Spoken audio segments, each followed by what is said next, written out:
Misalnya kalau KKN tematik ini seperti ini kira-kira. Jadi ketika tahapan berjalan, kami melibatkan mahasiswa dalam kegiatan KKN.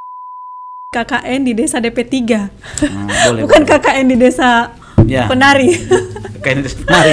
Iya. Tapi kan Dukcapil tidak boleh mengeluarkan seseorang akta kematian tanpa ada surat pernyataan dari keluarga. Betul kan? Masalahnya juga kalau kita berbicara sipol lagi, kita tidak bisa otomatis mengeluarkan, yang bisa mengeluarkan partainya. Yang punya hobi menulis silakan menulis. Kami punya buletin di Bawaslu yang akan memberikan mungkin 100-200 ribu kepada tulisan yang kami anggap layak.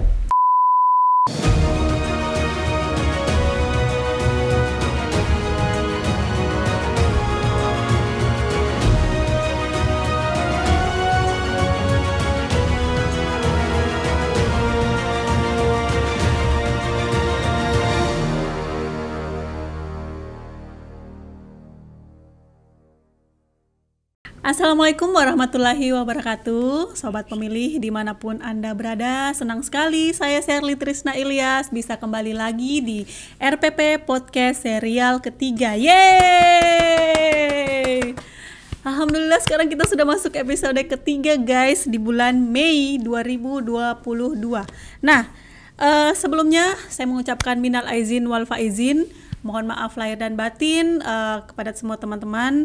Kan kemarin kita baru saja selesai Idul Fitri. Jadi kita kembali fitrah, kita kembali bersih, dan semoga kita tidak melaksanakan atau melakukan dosa-dosa lagi guys. Jadi senang sekali hari ini kita kembali hadir di RPP Podcast serial ketiga, dan kita akan membahas tentang tema kita yang kita angkat mengenai partisipasi masyarakat dalam pengawasan pemilu. Nah, teman-teman, kalau kita sebagai penyelenggara KPU itu kan sudah banyak kita membahas mengenai program-program apa saja yang sudah dilakukan oleh KPU dalam rangka meningkatkan partisipasi pemilih. Kenapa kemudian partisipasi pemilih itu menjadi sebuah hal yang penting? Karena dalam demokrasi kita menganggap bahwasannya semakin tinggi kesadaran politik dan partisipasi masyarakat dalam pemilihan umum, maka dapat memberikan legitimasi bagi pemenang pemilu, juga membuktikan bahwa kualitas dari sebuah demokrasi. Dan sebaliknya, jika kualitas partisipasi itu menurun, maka dianggap bahwa hilang legitimasi dan kualitas demokrasi yang menurun. Makanya sangat penting bagi KPU untuk meningkatkan partisipasi pemilih, tentunya dengan bagaimana meningkatkan pendidikan pemilih juga. Nah, kalau di KPU kan kita sudah sering membahas di serial pertama podcast kita juga sudah sering membahas bagaimana program-program yang dilakukan oleh KPU, yaitu ada RPP, ada relawan pemilu, pokoknya sosialisasi. Nah, sekarang sangat spesial guys, hari ini kita kedatangan tamu yang sangat istimewa. Beliau adalah salah satu pimpinan dari Bawaslu Provinsi Sulawesi Tengah, Koordinator Divisi Pencegahan Parmas dan Hubungan Masyarakat. Yeay, tepuk tangan. Hari ini ada Pak Sutarmin. Yeay. Assalamualaikum Pak. Waalaikumsalam warahmatullahi wabarakatuh. Siang. Nah, tadi ini saya baru dengar Pak, kalau jabatannya sudah pencegahan, Parmas dan hubungan masyarakat, tentunya itu sangat berkaitan ya Pak ya? Iya, sebelumnya kan hanya divisi pengawasan dan hubal. Setelah ada perubahan dengan pelantikan dan penetapan komisioner baru, ada SOTK yang baru, sehingga sekarang bermetamorfosa menjadi divisi pencegahan, partisipasi masyarakat dan hubungan masyarakat. Artinya memang kesini-sini Bawaslu sudah menilai bahwa partisipasi itu penting, makanya dibentuk suatu divisi di mana memang khusus untuk Parmas dan hubungan masyarakat. Oke Pak, sebelum kita lanjut, saya ingin bertanya, kan kita temanya bagaimana peningkatan pengawasan partisipasi masyarakat dalam pengawasan pemilih. Seperti kita ketahui bahwasanya masyarakat masih sedikit bingung. Dia mau memilih, apakah saya harus memilih, apa tidak memilih, apa pentingnya buat kita, dan itu memang menjadi suatu hal yang memang sama-sama harus dipikirkan oleh penyelenggara pemilu. Nah, selanjutnya saya ingin bertanya terkait dengan landasan yuridis pengawasan partisipasi. Bagaimana kalau di Bawaslu itu Pak, pengawasannya? Baik. Kalau di Bawaslu, landasan yuridis tentang partisipasi masyarakat itu secara detail memang diatur dalam pasal 98 ayat 1 huruf D. Di situ misalnya, di situ dijelaskan bahwa Bawaslu provinsi bertugas untuk meningkatkan partisipasi masyarakat dalam pengawasan pemilihan umum. Jadi detailnya di situ diuraikan. Oh, memang sudah ada dasar. Ada klausul nomenklatur yang mengatur tentang partisipasi itu. Jadi bukan hanya mengawasi mengenai money politik, bukan hanya itu. Jadi memang segala hal terkait dengan partisipasi masyarakat juga. Kalau dengan substansi pengawasan partisipasi bagaimana? Secara substansi kan memang kita harus mengakui baik ke teman-teman KPU maupun Bawaslu sangat penting mengikut sertakan masyarakat, karena menurut kita kedaulatan itu kan sesungguhnya marwah dari demokrasi, di mana rakyat yang berdaulat. Nah, kami sadar betul itu. Di Bawaslu sekarang kalau kita lihat angka-angka grafik itu kan menunjukkan bahwa ternyata Bawaslu kalau tanpa partisipasi masyarakat juga agak kesulitan. Satu contoh yang paling nyata misalnya di soal data pemilih. Data pemilih kalau masyarakat tidak melaporkan itu juga agak kesulitan, sehingga setiap kali di tahapan pemutakhiran data pemilih, kami membuat posko-posko pengaduan sampai pada level desa. Nah, itu kan memudahkan, sehingga kalau misalnya ada masyarakat yang mau melaporkan keluarganya belum masuk misalnya dalam DPS, nah mereka bisa ke posko, nanti teman-teman Panwas desa yang menghubungkan ke teman-teman PPDP. Kira-kira seperti itu. Banyak juga misalnya soal kampanye, kami juga menerima ASN yang terlibat aktif kampanye. Nah, itu semua kami temukan ketika proses yang melibatkan masyarakat. Partisipasi masyarakat itu menurut saya sangat penting lah. Penting. Nah, tadi seperti Bapak sampaikan, yang menjadi pertanyaan sebenarnya ketika setelah di beberapa hari sebelum voting day biasanya masyarakat baru datang ya Pak, bermunculan tidak ada namaku, padahal dalam proses sebenarnya sudah proses entah mereka di mana, tidak betul. Melaporkan baik ke KPU maupun ke Bawaslu ya Pak ya. Betul. Ini kondisi sebenarnya menurut saya kalau berdasarkan beberapa temuan yang kami lakukan, yang kami temukan sebenarnya ada situasi masyarakat yang kami tidak mungkin menyalahkan masyarakat, tetapi pada faktanya ada kelalaian. Satu contoh misalnya, bahwa sampai hari ini rata-rata masyarakat menganggap keluarganya yang sudah meninggal itu sudah dikeluarkan misalnya dari DPT, dari Sidali. Tetapi kan Dukcapil tidak boleh mengeluarkan seseorang akta kematian tanpa ada surat pernyataan dari keluarga. Nah, keluarga ini sepengetahuan kami sangat jarang mengurus dokumen kematian. Nah, sehingga menurut saya kita tidak boleh menyalahkan penyelenggara pemilu, tidak boleh menyalahkan Dukcapil, karena masyarakat yang tidak sadar untuk melaporkan ada anggota keluarganya yang meninggal. Contoh kecil kira-kira seperti itu. Nah, pas misalkan ditempel pengumuman DPT di di kantor-kantor desa, mereka lihat namanya ini kan sudah almarhum. Mereka di situ baru bilang, kenapa ini namanya masih muncul, ini sudah meninggal. Padahal sebenarnya mereka tidak mengurus tidak mengurus backup dokumen kematian. Dan KPU juga tidak mungkin mengeluarkan. Tidak boleh. Karena harus diurus dulu surat surat pernyataan. Nah, beginilah fakta-fakta mungkin yang terjadi di lapangan ya Pak. Kira-kira seperti itu. Nah, kalau di Bawaslu, apa memang sering mensosialisasikan juga hal yang seperti ini, Pak? Kami menemukan banyak faktor misalnya yang membutuhkan partisipasi masyarakat. Seperti itu salah satu contoh.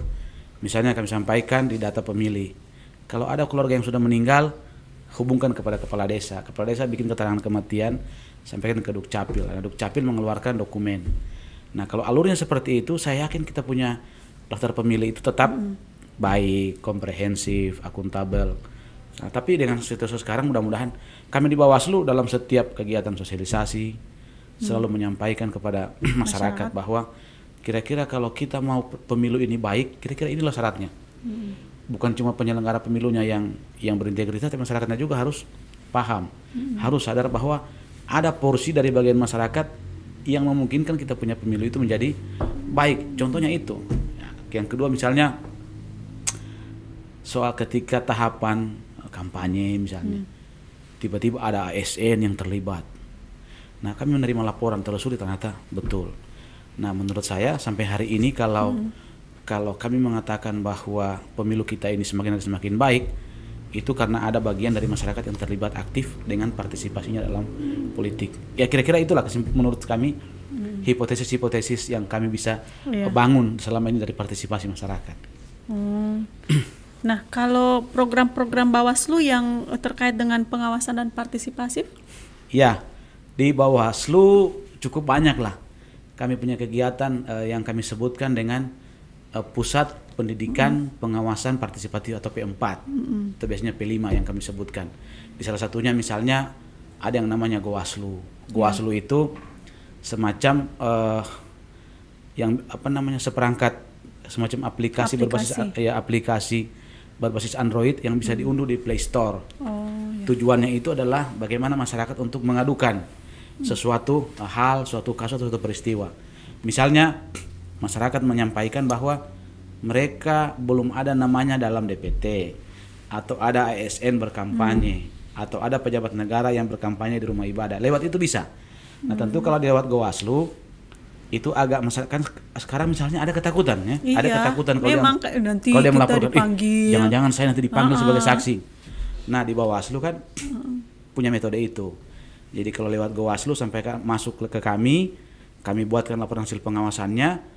Si pelapor tadi tidak akan kami cantumkan sebagai pelapor di sini, tetapi kami menggantinya dengan pengawas pemilu.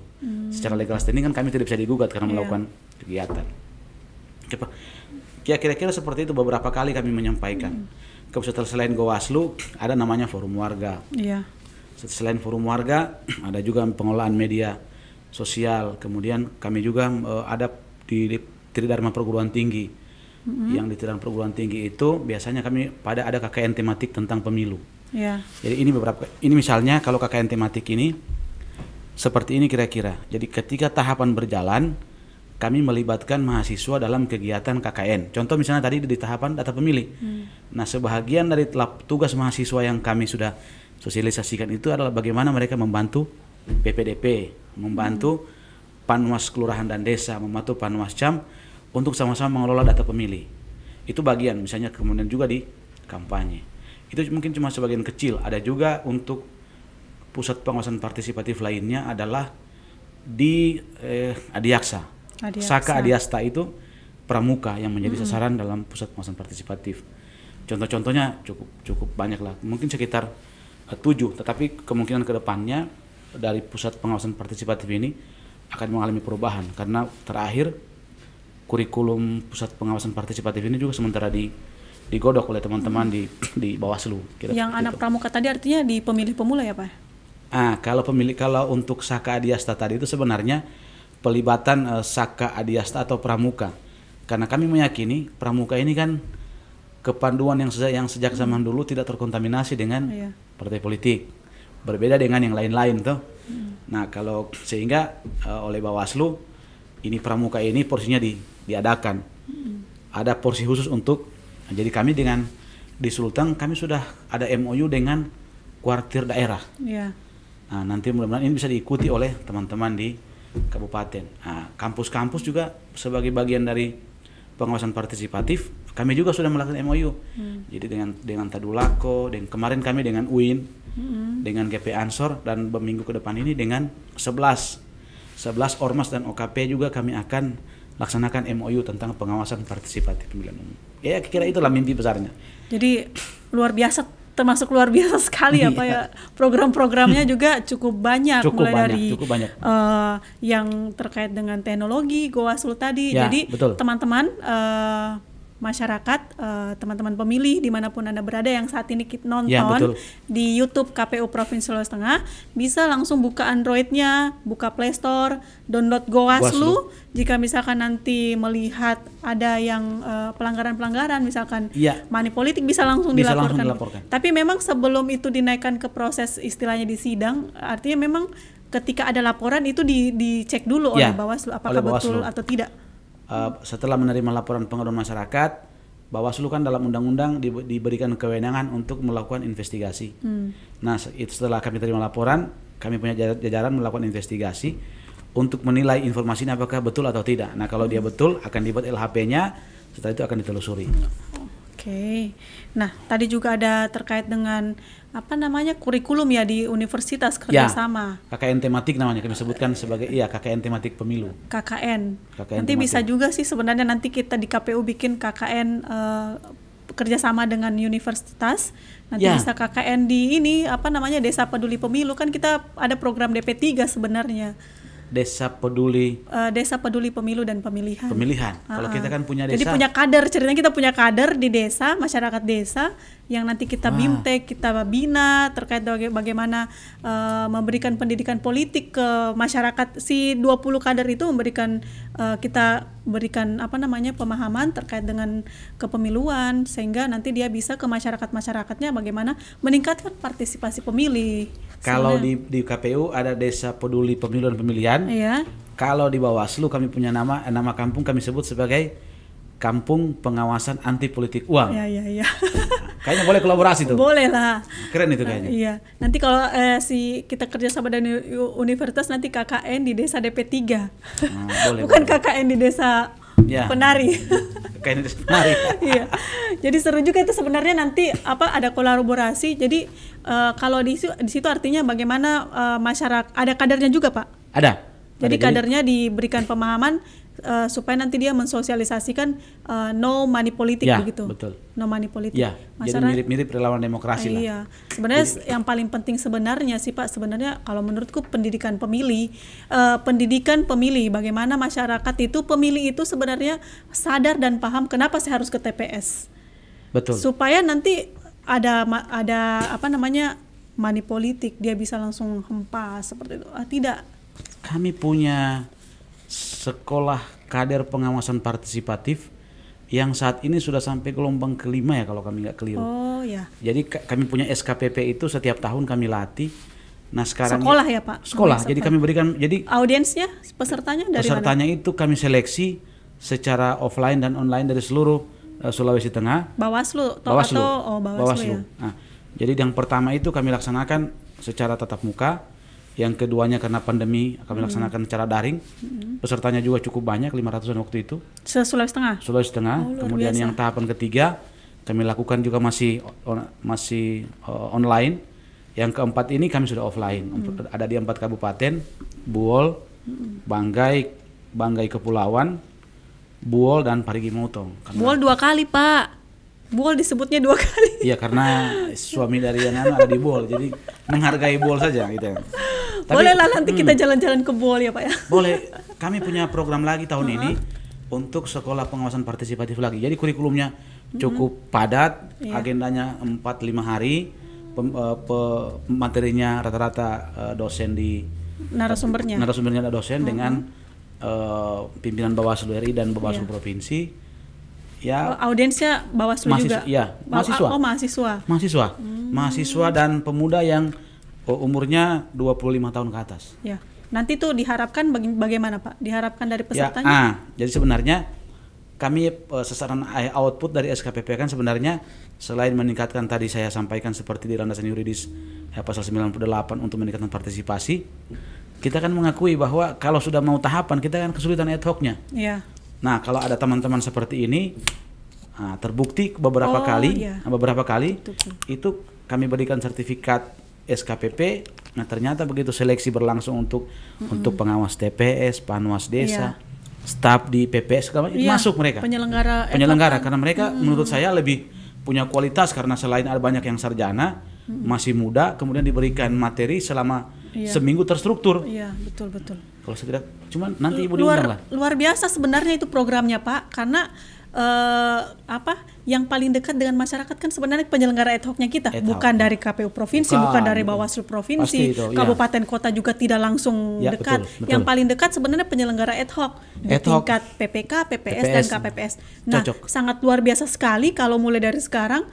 Kan belum ada rekrutmen. Belum. Nah, kalau mereka sudah ikut yang sekolah itu, apalah menjadi kader DP3, tentunya nanti menjadi nilai tambah kalau mereka jadi pas seleksi dan keilmuannya sudah Yakin sudah ada ya, betul. Seperti itu. Ya, sangat luar biasa sekali sebenarnya Pak.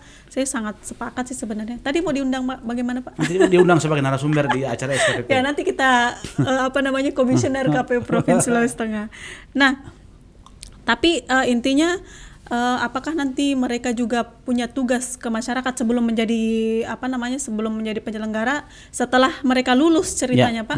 Apakah mereka kembali ke masyarakat punya tugas dan tanggung jawabnya seperti apa? Baik, nah beberapa contoh yang kami dapatkan begitu mereka lulus dari kegiatan sekolah kader pengawasan partisipatif, jadi mereka rata-rata membentuk komunitas. Jadi seperti di Bangkep ada yang namanya komunitas kawal demokrasi, komunitas anak muda pengawal demokrasi Banggai Kepulauan. Di Banggai Laut juga ada, di Buol dan sebagainya mereka punya. Jadi mereka punya aktivitas. Nah, kami di provinsi mendorong tentu dari sisi pembiayaan karena sekarang belum tahapan. Jadi biasanya kalau mereka membuat kegiatan mengundang Bawaslu provinsi, ya tentu kita kalau diundang oleh anak-anak SKPP ya gratisan lah. SKPP Pak ya? Ya, kami menyebutnya mereka itu SKPP, kepanjangan dari Sekolah Kader Pengawasan Partisipatif. Jadi partisipatifnya ini kata kuncinya. Iya, partisipatif. Karena mereka ada di komunitas sana, di dekat dengan masyarakat. Langsung turun memang berbaur dengan masyarakat itu. Ya.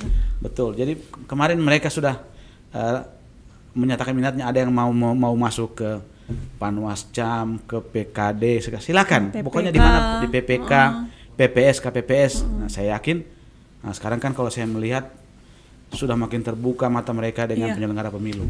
Mudah-mudahan ke depannya kita tidak kesulitan lah. Iya, betul. Karena kita kemarin memang agak kesulitan pada saat rekrutmen. Iya, sama karena kita. Ada kan batasannya harus Betul. 2 kali, terus tidak terlibat di partai politik. Nanti umurnya kita cek sekian. lagi di Sipol, ternyata ada namanya di itu. partai politik. Padahal cuma dicatut namanya. Betul, kan? Masalahnya juga kalau kita berbicara Sipol lagi, kita tidak bisa otomatis mengeluarkan, yang bisa mengeluarkan partainya. Itu yang berat. Seperti itu yang berat. Betul. Cuma nanti dengan adanya program-program sebenarnya yang dibuat oleh Bawaslu tadi, nanti kalau turun ke masyarakat, membuat komunitas-komunitas kepemiluan yang peduli dengan pemilu, itu diharapkan sebenarnya bisa meningkatkan kualitas. Kualitas. Bukan hanya kuantitas sih sebenarnya. Betul, kualitasnya. Bukan hanya bagaimana tingginya tingkat partisipasi, tapi ternyata partisipasi itu cuma bukan maunya sebenarnya, cuma datang nggak tahu saya mau pilih siapa. Karena terus terang Pak, ketika kita turun ke lapangan itu yang datang memilih pun ketika ditanya tadi tahu tidak yang dipilih siapa, mereka bingung. Pas mereka buka, siapa yang mau dipilih ini itu fakta. Fakta. Makanya ke depan bagaimana sebenarnya dari KPU, dari Bawaslu, bagaimana memberikan pendidikan pemilih kepada pemilih. Mulai dari pemilih pemula, pemilih disabilitas juga tentunya, pemilih masyarakat umum. Bagaimana memilih pemilih. Sebenarnya bukan penyelenggara sih Pak, peserta pemilu juga sebenarnya penting untuk memberikan pendidikan kepada pemilih. Kalau berbicara tentang kendala dan tantangannya Pak, ada bagaimana terkait dengan program-program, misalkan di program SKPP kita punya kan tadi sudah dijelaskan. Nah, tantangannya ke depan kira-kira seperti apa? Kalau di pendidikan kader-kader seperti SKPP sih sebenarnya menurut saya tantangannya sih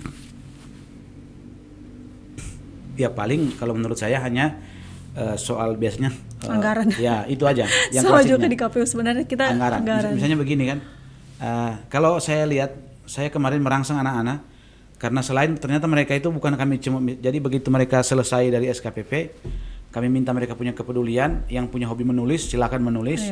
Kami punya buletin di Bawaslu yang akan memberikan mungkin 100-200 ribu kepada tulisan yang kami anggap layak. Nah, mereka banyak tulisan tuh. Nah, kami melihat sebenarnya mereka ini masih punya keterbatasan di sini misalnya. Nah, mungkin perlu ada pelatihan jurnalistik. Tetapi di sisi lain anggarannya juga memang kegiatan kita kan tiba-tiba ketika ada pandemi off lagi. Nah, harapan saya memang ke depannya meskipun anggaran tidak besar tapi memang dibutuhkan untuk menstimulus minat-minat anak-anak SKPP. Sampai hari ini penilaian saya minat anak-anak muda di Sulawesi Tengah bergabung dalam pengawasan pemilu ini kan sangat tinggi. Sangat tinggi sekali. Bahkan kalau kami kemarin secara online saja ratusan yang hadir mengikuti. menurut saya itu indikator bahwa sudah diminati. Ya, kita optimis lah Iya. bahwa demokrasi kita akan semakin baik ke depannya karena makin banyak orang yang berpartisipasi. Betul. Nah, kalau sama sih di KPU juga begitu Pak. Maksudnya kita terbatasnya memang ada beberapa program. Cuman maksudnya anggarannya masih menurut kami masih minim sehingga untuk menyentuh sampai titik-titik terjauh itu kan kita agak kesulitan. Terus apalagi namanya terkait dengan jaringan. Kalau tadi ada GoWaslu, kita juga sebenarnya banyak aplikasi, ada EPPID untuk pemahaman kepemiluan. Cuma ya itu tadi terbatas kalau misalkan di daerah-daerah terpencil yang jaringannya tidak ada, susah. Morowali Utara contohnya. Ya. Apalagi yang seperti Bapak tadi bilang, hal yang paling utama bagaimana partisipasi dimulai dari tahapan pertama yaitu data pemilih mulai dari pemutahiran data pemilihnya. Di situ tingkat partisipasi masyarakat itu diharapkan dan bisa dimulai dari situ ya Pak ya? Dari lingkungannya, ya betul. Nah, mungkin pertanyaan terakhir, bagaimana jika sebenarnya ini sudah sih, bagaimana partisipasi masyarakat dalam melaporkan dugaan pelanggaran ke Bawaslu? Iya, baik. Menurut saya ini pesan penting ya, Pak. Pesan penting dari podcast ini menurut saya juga memberikan edukasi kepada masyarakat. Nah, menurut kami masyarakat boleh memanfaatkan teknologi, contohnya GoWaslu, menyampaikan laporan kepada kami. Kalau misalnya tidak lewat, kalau secara langsung juga bisa. Kami merahasiakan identitas pelapor 100%. Nah, kami akan melakukan langkah-langkah. Pertama, menerima laporan dari Bapak Ibu atau teman-teman sekalian. Setelah kami terima, kami verifikasi, kemudian kami investigasi. Selanjutnya, begitu kami membuat laporan hasil pengawasan sesuai Perbawaslu 21, maka nama Bapak dan Ibu tidak akan kami cantumkan di dalam dokumen laporan. Sehingga sudah selesai. Bagi kami, laporan Bapak Ibu setelah kami investigasi dan betul, maka kami berterima kasih. Selanjutnya itu menjadi urusan kami. Bapak Ibu cukup di rumah tenang-tenang saja tidur. Jadi tidak perlu jangan nanti saya dipanggil jadi saksi, bikin saya sibuk nanti susah. Tidak seperti terus itu. Nanti diancam-ancam lah sama intimidasi. Iya, pastilah tidak enak kalau dia datang ke Bawaslu antara pelapor dan si terlapor mesti tetangga. Nah, tapi olehnya itu kami menghindari itu. Nah, dengan strategi itu udahlah lewat GoWaslu, lewat menyampaikan. Sebenarnya dengan adanya program Bawaslu ini melalui GoWaslu itu bisa meningkatkan bentuk partisipasi masyarakat sebenarnya dalam kepemiluan dengan melaporkan adanya kecurangan-kecurangan pemilu sebenarnya. Betul. Pasti. Sasaran kami kan sebenarnya anak-anak muda juga. Kan anak-anak muda kami yakin lebih familiar dengan penggunaan gadget Android dibandingkan orang yang sudah. Tapi kalau itu bisa datang langsung juga Pak, membawa dokumennya. Kalau misalkan orang yang tidak tahu dengan gadget apalagi aplikasi bisa datang langsung. Bisa datang langsung. Jadi ketika tahapan berjalan, kalau kita punya jajaran Panwascam sampai Panwas Desa, bisa langsung ke situ menyampaikan dugaannya. Maka setelah disampaikan laporannya itu teman-teman akan segera menindaklanjuti karena kan cuma dibatasi waktu nih. Hanya 7 plus 7 hari. Harus sudah ada putusan. Selesai. Penanganannya.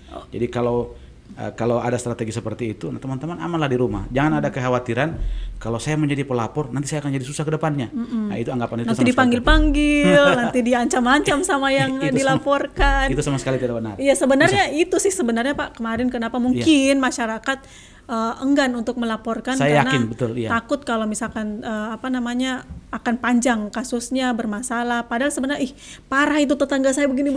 Tapi kalau dilaporkan tidak enak. Pastilah. Ada perasaan kesungkanan, canggung dan sebagainya. Kan masyarakat Indonesia ini masih tinggi tingkat penghargaan itu. Kesungkanan. Baik Pak, terima kasih atas terima kasih banyak.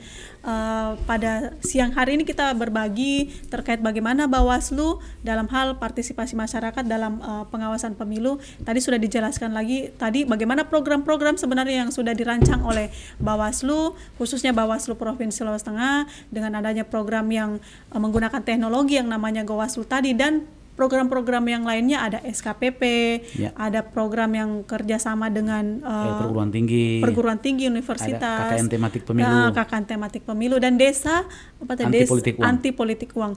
Dan tentunya ketika ini semua berjalan dengan baik, tentu partisipasi masyarakat juga diharapkan agar ada dan meningkat. Amin. Oke teman-teman, sobat pemilih dimanapun Anda berada, sampai di sini pertemuan kita terkait dengan tema kita kali ini, dan tentu saja tidak sampai di sini kita akan tetap akan membahas dan saya harap podcast ini juga Pak nanti bisa meningkatkan partisipasi masyarakat. Amin. Bisa minimal menambah pengetahuan yang sudah dibahas oleh berbagai narasumber. Nah, podcast ini akan tayang di YouTube KPU Provinsi Sulawesi Tengah, dan teman-teman sobat pemilih jangan lupa di-subscribe Pak, nanti dibuka YouTube-nya, di-subscribe. Amin. Jangan lupa di-komen, jangan lupa di-like dan dibagikan. Kalau perlu teman-teman semua peserta sekolah SKPP wajib nonton podcast KPU Provinsi Sulawesi Tengah. Amin. Iya, terima kasih Pak Sutarmin, pimpinan Bawaslu Provinsi Sulawesi Tengah sudah meluangkan waktunya untuk hadir di sela-sela kesibukan beliau. Billahi taufiq wal hidayah. Wassalamualaikum warahmatullahi wabarakatuh dan selamat siang. Bye.